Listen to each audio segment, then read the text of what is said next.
Okay, we are still DMA 80, and we are now looking today at sections 7 and 8. So section 7 is about imaginary numbers.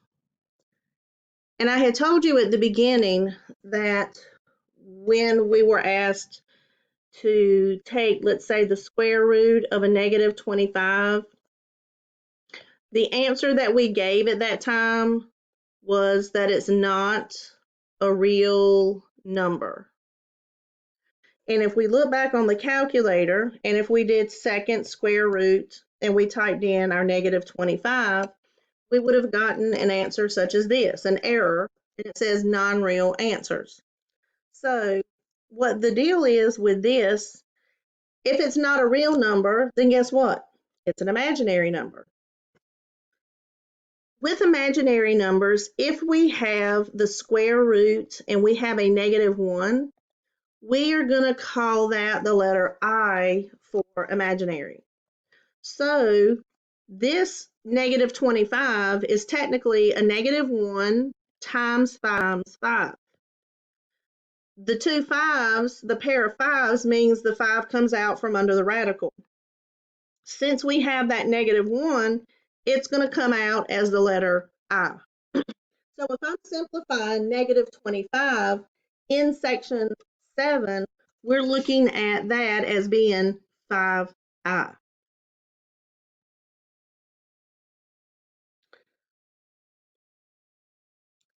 So let's come here and let's look at a couple of these. And if you go to the viewing example and you watch the videos from My Labs Plus that I have posted on the sheets in Moodle, it's going to show you longhand how to go about solving and doing all of these.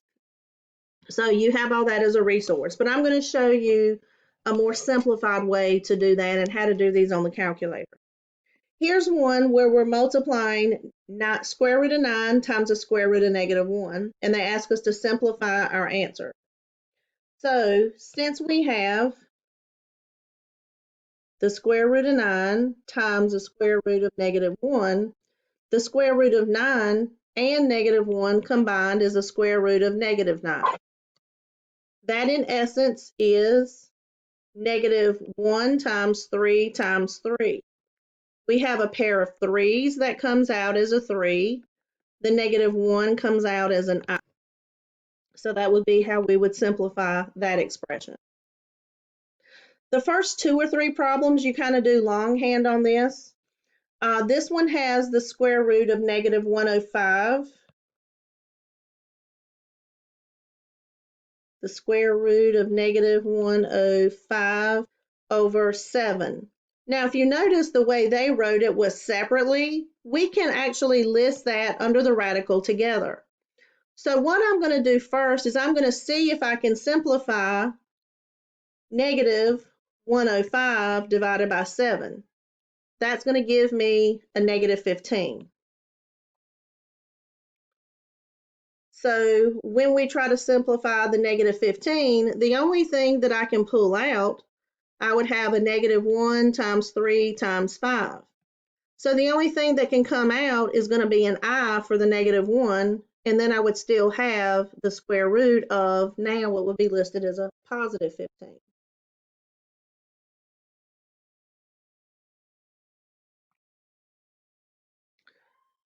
When we get into any of your addition, subtraction, any of the other problems, you will be allowed to use your calculator to do these. This one is an 8 plus 5i. 8 plus 5i. And then plus 7 minus 4i. And I'm going to key it in just the way that I see it, okay? So here we're going to do a parenthesis, 8 plus 5. To get the I, we're going to do second, and the decimal is going to give us the I here. Then we have plus, parenthesis, 7 minus 4. Second decimal gives me the I. Close your parenthesis. And so my final solution is going to be 15 plus I.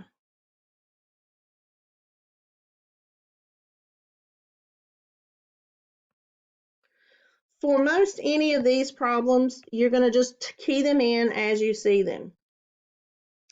That's just a subtraction. We'd key it in as we see it. Let's get to here's a multiplication. Negative 8I times negative 6I.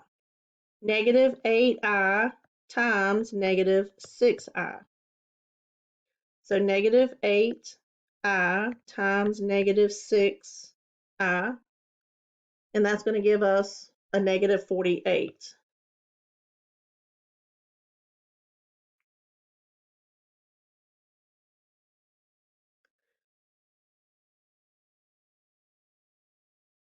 Any multiplication or distributing, this is a foiling. You're going to just do it the same way as, let's see, let me write it down. So if we have a parenthesis 5 plus 3i and a 5 minus 3i, it's like a difference of squares. So plus 5 plus 3i, parenthesis 5 minus 3i, and we're getting another whole number here, 34.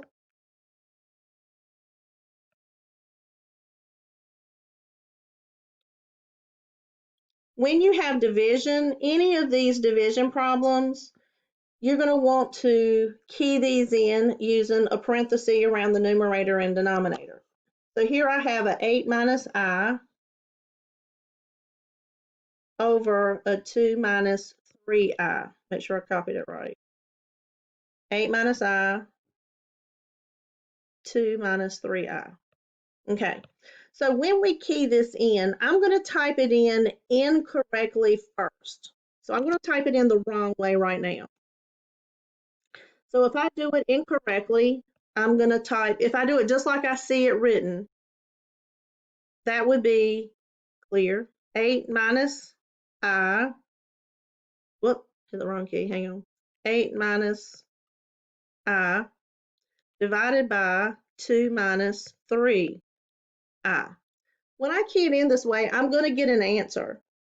What happens in this problem is it's doing the order of operations, and it's doing I divided by 2 first before it's doing the 8 minus and then the minus 3i. So the order of operations is incorrect in that first one. What you have to remember is that you need to put a parenthesis around the numerator and a parenthesis around the denominator. In between, that is going to be a division for the line for the fraction. So as I key this in correctly, it's going to be a parenthesis 8 minus I over parenthesis 2 minus 3I. With the parenthesis, you're going to see we get a different answer. Now this comes up as a decimal. If we look at the problem, it says simplify your answer, type your answer in this form, use integers, meaning whole numbers, or fractions for any numbers in the expression. So they do not want the decimal. What we're going to do is simply press, this we learned in dma080, we're going to press math, and we're going to press enter twice because we're going to change that decimal to a fraction. So our answer is going to be 19/13. 19/13 plus 22/13 I. So as I said, anything in this section 7 as you're working through, you may key them in. If you have a negative under the radical, the -1 comes out as an I, and then everything else, you're just going to get your calculations there for you. So section 7 probably will take you all of about 10 minutes at the most to do as you're doing these on the computer. Now, we have a formula called the quadratic formula, and you're going to need to memorize this formula because you're going to be using this for the last section. With a quadratic formula, the first thing is you want your equation to be in the form ax squared plus bx plus c equals 0. You want it in this format. If you see it in this format, we're then going to use this formula, which is the opposite of b plus or minus the square root of b squared minus 4 times a times c. Everything is over 2 times a. When your equation is in this form, you're going to identify values for your a, your b, and your c. The one thing that sometimes will trip people up, if the b value is negative, and I'm just going to put a little yellow parenthesis here, whatever your b is, and like I said, it doesn't affect anything unless it's a negative. If you had minus and then it was a negative number, the opposite of a negative becomes a positive. Oftentimes people, if they see the minus and it was a -5, they would just put -5, not the opposite of -5, which is a +5. Here, when you square, if you squared a -5, it will be a +25.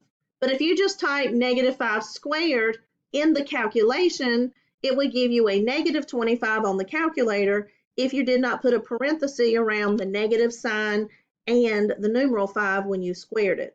So that's the only little tricky thing when you're keying something in on the calculator, is if your b is a negative, you need to have a parenthesis. I'm going to make note here, use if value. That's the one thing I do want you to keep in mind, okay? Now, when we do our problems using the quadratic formula, some of the problems that we have are going to come out whole numbers. Some are going to come out to have radicals in the answer, and some may possibly even be imaginary, and we may have an imaginary, an I that comes out in the answer. If you can put an equation in that format, ax squared plus bx plus c, and plug it in, this is really a very easy, oh, hang on, I didn't switch sections. To section 8, and we're going to look at the Pythagorean theorem. The first 3 problems, I think it is, do turn out to be whole numbers. And technically, when we did all of that factoring, remember all the factoring we did in dma080 with ax squared plus bx plus c equals 0. We did y1, y2. We found the values, and we came up with our 2 factors. From the 2 factors, we then had to give solutions. Well, this is kind of like that section 13. We technically could have used this to get the solutions for the answers to a quadratic equation. So here in our first problem that we have, and there's not a huge number of these, you don't have a lot to do. So in this first one, let's see what we have. Yeah, there's only 13 questions, not the usual 20 that we normally would have for most things. Okay, we've got simple numbers here. We've got m squared minus m minus 2 equals 0. So I will use this one as our first example. M squared minus m minus 2 equals 0. It always tells us to simplify your answer, type an exact answer, using radicals as needed, use a comma to separate answers as needed. So for this one, if we identify our A, B, and C, there's not a number for the A nor the B, but there is a C. The number that's understood for the A is a 1. The understood value for the B is a -1, and the C is a -2. So here I'm going to put 1, -1, and a -2. Those are my 3 values. So in my equation, what I have is the opposite of -1 plus the square root, and since it's a negative, I'm going to put it in a parenthesis, -1 squared minus 4 times 1 times -2. Everything is over 2 times 1. So the opposite of -1 would be positive 1. Then we're going to put the signs plus minus. 2 times 1 is going to give me a 2. What I like to do next is simplify what I have under the radical. And I'm going to do that on the calculator. Do not key the square root sign. I'm going to do just what's under the radical. So I'm going to do negative 1 squared minus 4 times A times C. Here, I'm not even putting the parentheses. It's not necessary. They're just being multiplied. So we have negative B squared minus 4 times A times C. Press enter. That number is 9. 9 goes under the radical. We can take the square root of 9. The square root of 9 is 3. So what I have is 1 plus or minus a 3 over 2. So I'm going to have 2 possible answers here. I'm going to have one using the plus and another using the minus. I'm kind of running out of space, so I'm going to do the answers here. We're going to have 1 plus 3 divided by 2. 1 plus 3 is 4. 4 divided by 2 is 2. So that's going to be one of our solutions. I'm going to do the other one in red. I'm going to do the minus. So that will be 1 minus 3 over 2. 1 minus 3 is negative 2 over 2. Negative 2 divided by 2 is negative 1. So my two solutions would be x is equal to a 2 and a negative 1. In the first couple of problems, there won't be radicals. It actually comes out 2 numerals, and you have to do one with addition and the other with subtraction. So let's do one more of these. Let's come back here. Okay, this will be a good one. This one's in the wrong order. So here we have 4y equals 5y squared and minus 9. Okay, so what I'm going to do is we never start with a negative, y squared, x squared. I'm just going to recopy this 5y squared minus 9 equals 4y.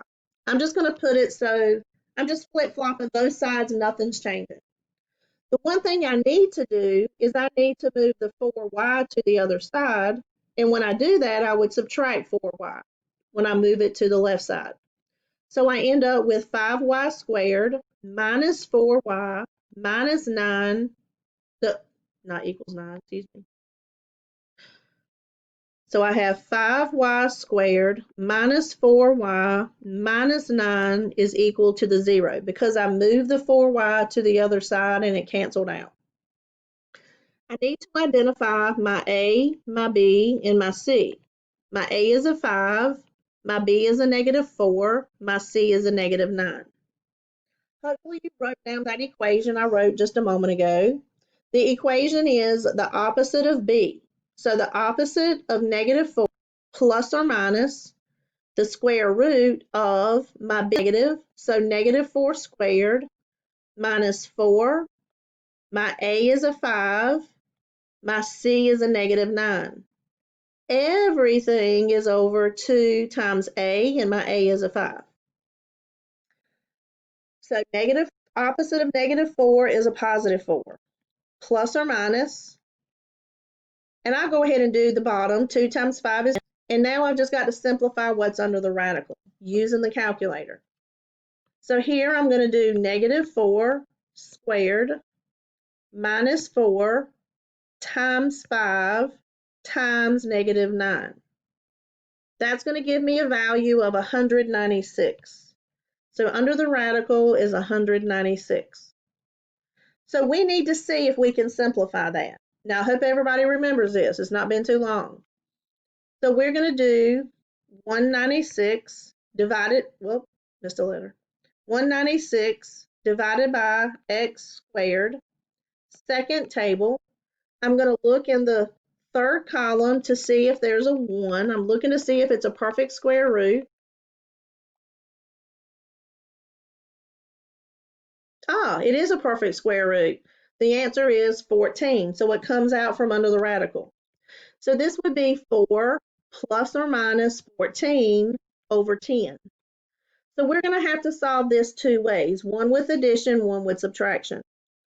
So with the addition, I would have 4 plus 14 over 10. 4 plus 14 is 18 over 10. And when we reduce that, that gives us half of 18 is 9, half of 10 is 5. Then I'm going to do the same problem again, but in this case, I'm going to work with the minus. So I'm going to have 4 minus 14 over 10. 4 minus 14 is negative 10 over 10, which reduces to be a negative 1.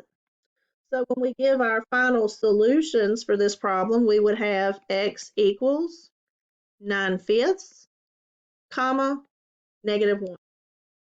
So like I said, the first two or three, you will literally, it'll simplify, there'll be nothing under the radical, and you have to get two numeric answers. Okay, let's move ahead. Let's jump ahead a few. And I'll go ahead and start, oh, here we go. Let's do this one with a fraction.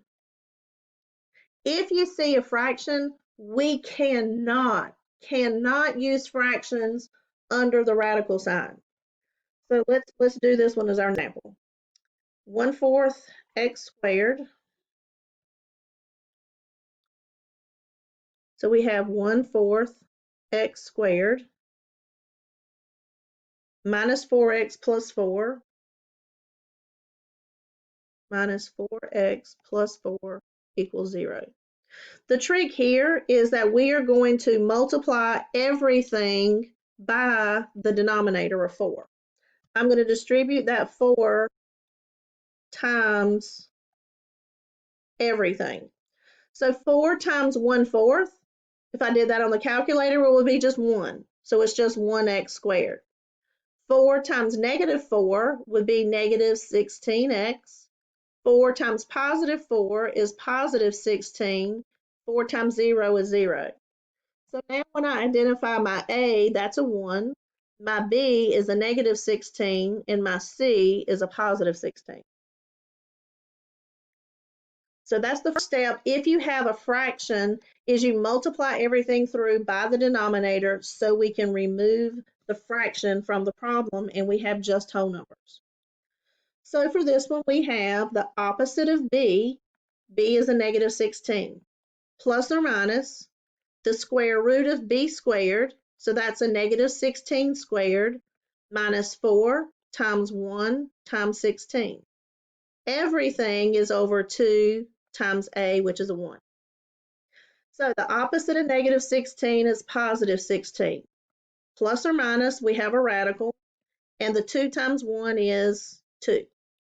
Let's key this in on the calculator and see what we get. Okay, so we will have parenthesis, negative 16, close it, squared, minus 4 times 1 times 16. That gives us 192. We're now going to use our calculator and see if we can simplify 192 divided by x squared, second table. A 1 would be in here, but there is no 1. As I slide up, my first pair of whole numbers are 8 and 3. So that means what I have is 16 plus or minus 8 square root 3. Everything is over 2. The only way you can simplify this 2 is if it evenly goes into both the 16 and the 8. The common factor has to be with all three. 2 goes evenly into both of those numbers. 2 goes into 16 8 times. So 2 goes into 16 8. 2 goes into 8 4. And 2 goes into 2 once. So I'm going to end up with 8 plus or minus 4 square root 3. That would be over a 1. There's no need to write over 1 because that would still give you the same answer. When you key in your answer, I personally leave my answer this way and type 8. There's a special key that has a plus minus on it on the computer. then 4 square root 3. The other option that you could do would be, it would be okay if you did 8 plus 4 square root 3, comma, 8 minus 4 square root 3. If you wanted to list it twice, the answer could be written either of those two ways. I usually do the way in yellow with the plus minus because we can't combine that. They want the answer with radicals, not decimals or fractions. So I would leave it here, but you could write it as two separate ones with the plus, one with a plus and one with a minus. Okay, let's find us another one that has some things out of order.